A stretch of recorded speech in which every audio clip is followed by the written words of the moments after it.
Սիրելի հեռուստադիտողներ, այսօր խոսելու ենք ամենաակտուալ, ամենակարևոր եւ միևնույն ժամանակ քիչ քննարկվող հարցերից մեկի մասին, ինչպես համատեղել կարիերան, անձնային աճը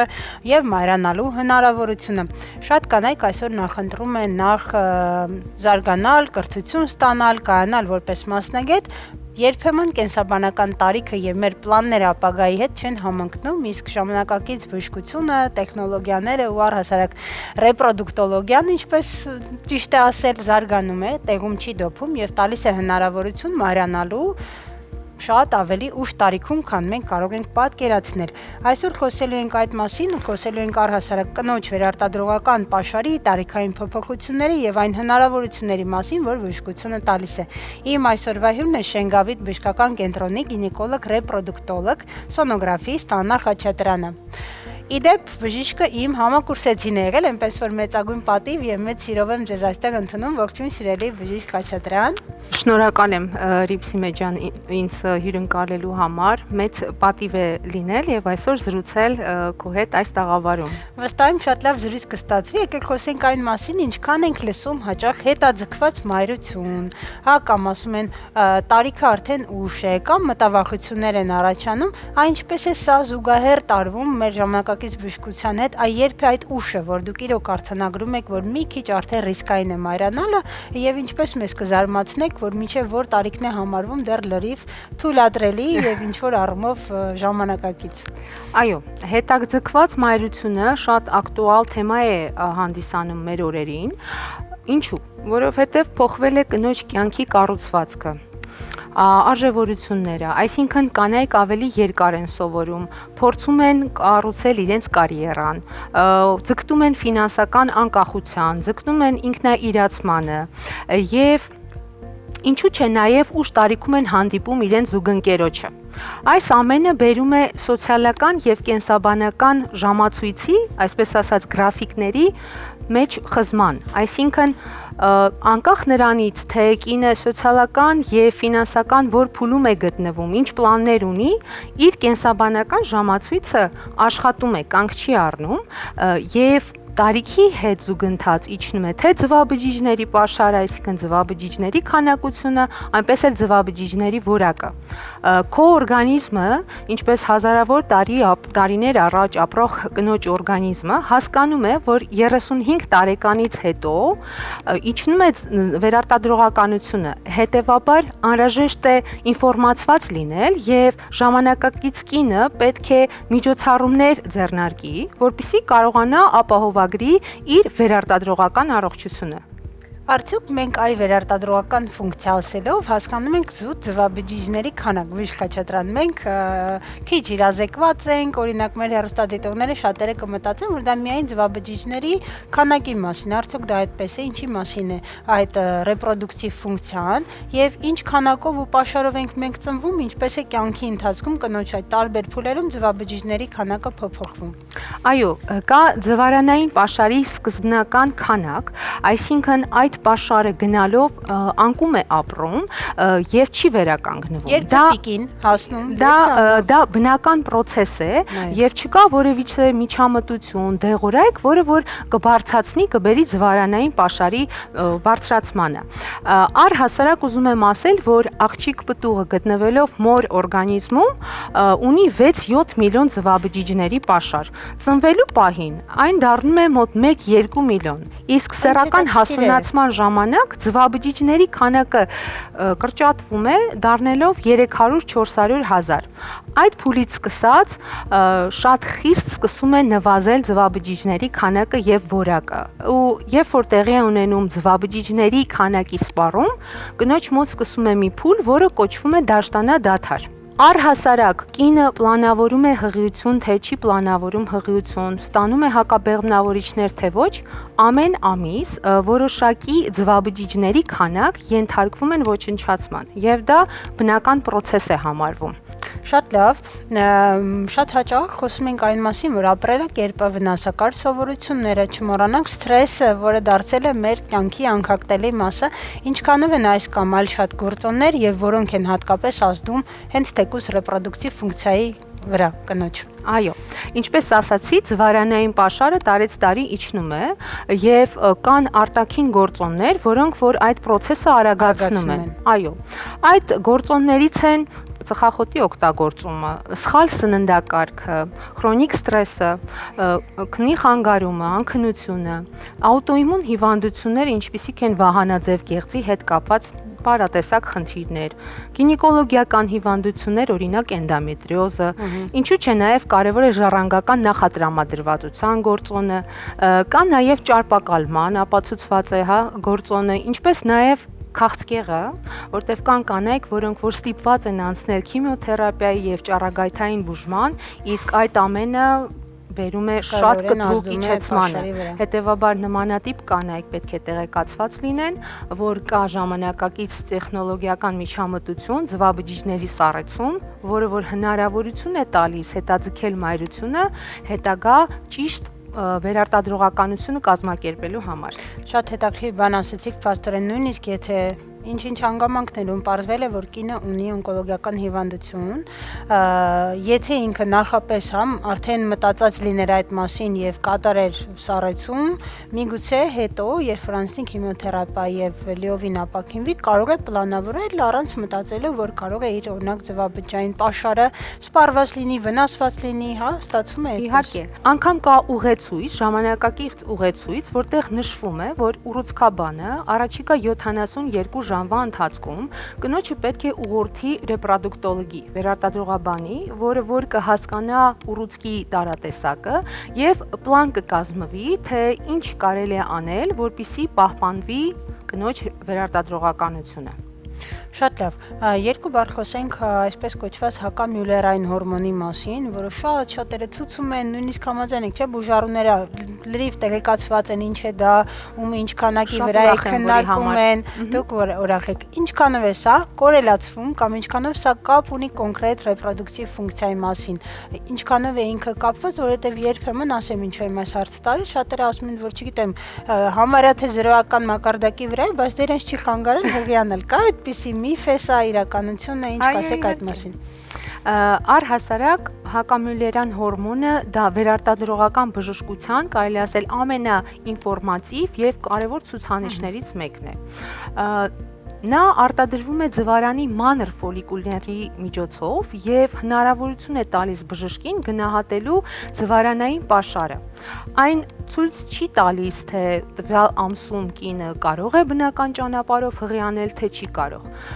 Այդ հորմոնը պարզապես կարևոր է գնահատելու համար, թե ինչքան ժամանակահատված ծի ռեզերվ կա վերարտադրողականությունը պահպանելու եւ ձվարանը որ փուլում է գտնվում, ձվարանային գործունեությունը ինչպես է կատարվում։ Այդքանը։ Շատ լավ, շնորհակալ եմ։ Ուզում եմ անմիջապես անդրադառնանք ձվաբջիջների սառեցմանը, ինչքան էլ ինքը այո համարում են թրենդային, շատերը տեղեկացված են, բայց միևնույն է հարցադրումները, իրազեկվածությունը երբեք չի խանգարի։ Ձվաբջիջների սառեցումը, դա ինչ ցիկլ է կամ ինչ հաջորդականության գործընթացի, եթե կարելի է երկու բառով, ինչն է ամենակարևորը, որ կուզեք հնչեցնեք, հետո ես արդեն դետալներով հետաքրքրվեմ։ Շատ լավ։ Ուզում եմ ասել, որ ձվաբջիջների սառեցում լսելով կանայք պատկերացնում են ինչ որ արհեստական, անբնական գործողություն, որը որ լի է ստրեսով, լի է հորմոններով, բայց ուզում եմ հանգստացնել, որ դա ամենևին էլ այդպես չէ,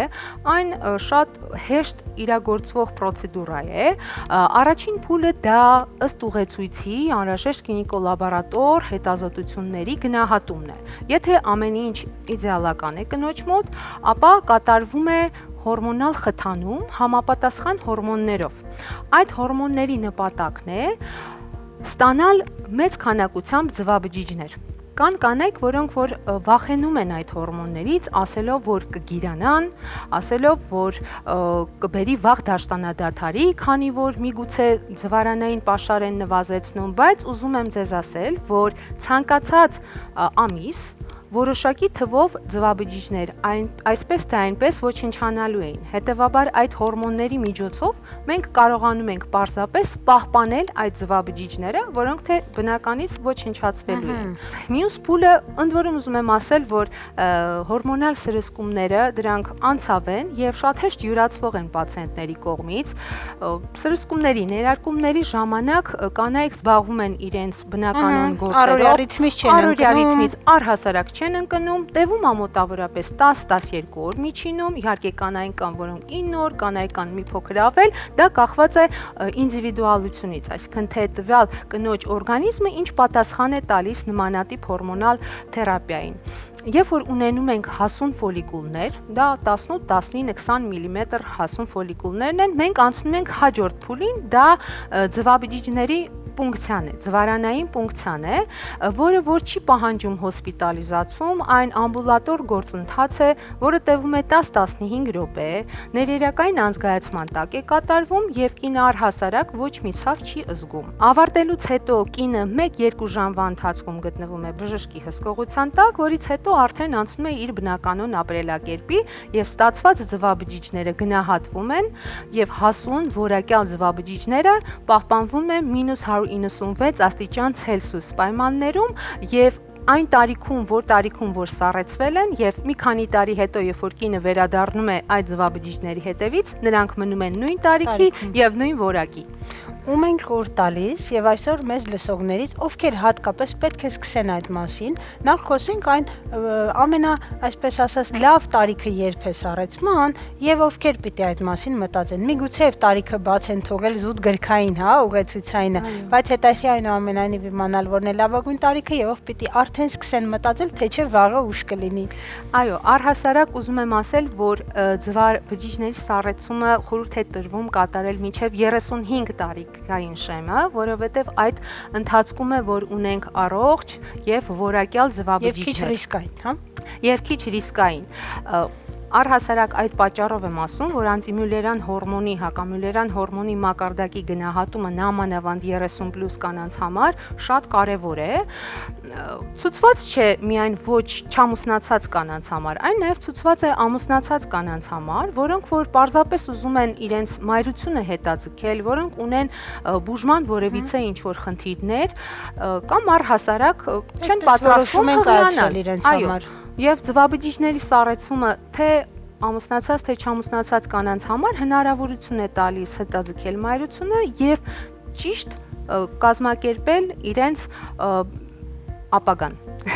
Կան այնքան կանայք բժիշկ Խաչատրյան, որ դուք հիմա հատկապես իրենց կնշեք, որ եթե չգիտեմ, այս գործունեություն եք ծավալում կամ միգուցե ունեցել եք մի բալի 20 տարեկանում եւ մոտակա 10 տարում միգուցե չեք պլանում։ Կան այնպիսի խումբ կանայք, ում դուք հիմա կհնչեցնեք այդ կոչը, որ պետք է մտածեն սառեցման մասին։ Ես հիմնականում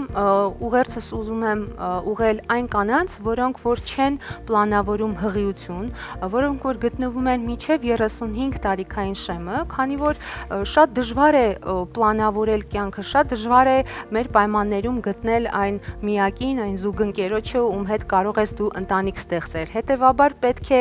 ապահովագրել սեփական վերարտադրողականությունը եւ ունենալ պլան B հետագա կյանքի պլանների համար։ Ինչ լավ բան ասեցիք, հետո ձեր զուգընկերը շնորհակալ կլինի ձեզ այդ որոշման համար, չէ՞։ Հաճելի այսպես զարմանալի բոնուս կլինի, երբ իմանա, որ կինը այդ մասին հոգացել է, իրազեկված է եղել եւ այդ ոչ գործընթացն ու պատասխանատվություն վերցրել է իր վրա։ Եվ այսպեսի մի հարց, եթե կինը 40+ է,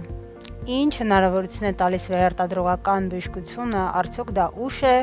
արդյոք պետք է հույս չունենալ, թե հակառակը դուք կասեք, որ ոչ, երբեք ուշ չի։ Իհարկե տարիքը շատ կարևոր է, վերարտադրողական տարիքը շատ կարևոր է երեխա ունենալու համար, սակայն պետք է փորձել։ Այդ 40+ տարիքի կանանց համար մի փոքր դժվարությունները պայմանավորված են առաջին հերթին ձվաբջիջների քանակի, իսկ երկրորդը ձվաբջիջների որակի հետ։ Ոչ միշտ է լինում ունենալ որակյալ ձվաբջիջ, որը կտա որակյալ սաղմի սկիզբ։ Հետևաբար նմանատիպ կանայք, եթե որոշակի միջամտություններից հետո սեփական ձվաբջիջներով հղիության արդյունք չենք ունենում, մենք ավելի շատ նրբորեն ենք մոտենում այդ հարցին, առաջարկելով ձևով որոշակի կոնտինգենտի ձվաբջիջների դոնորություն։ Այսինքն առողջ այլ ձվաբջիջներ, որոնք որ բեղմնավորվում եւ տեղադրվում են կնոջ օրգանիզմ։ Առհասարակ շատ կարևոր է իմանալ էպիգենության մասին, այսինքն երբ որ կինը հղիանում է դոնորական ձվաբջիջներով, իր օրգանիզմում որոշակի գեներ են արթնանում եւ անջատվում եւ այս հղիությունը կրելու ընթացքում այդ նյութափոխանակության, հորմոնալ սինթեզների ամեն մի սրտի զարկից կապվում են այդ երկու օրգանիզմները եւ երեխան դառնում է, կարելի ասել, կենսաբանական։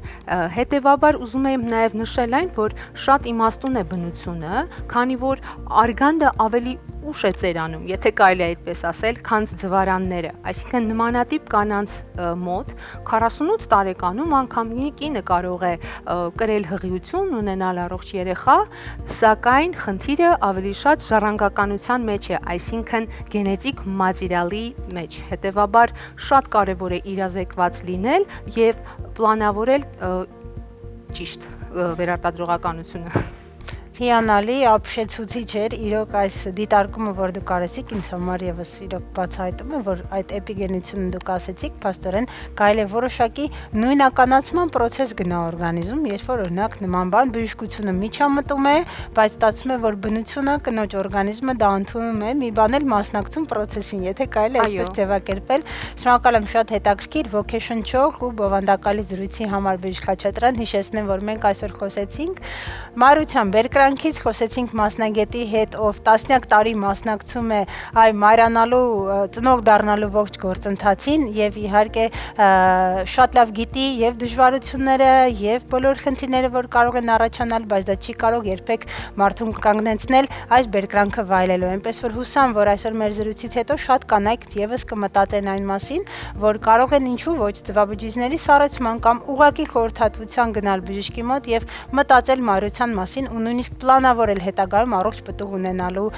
process-ը։ Շնորհակալ եմ շատ մեր հյուրին, գնացինք առաջ։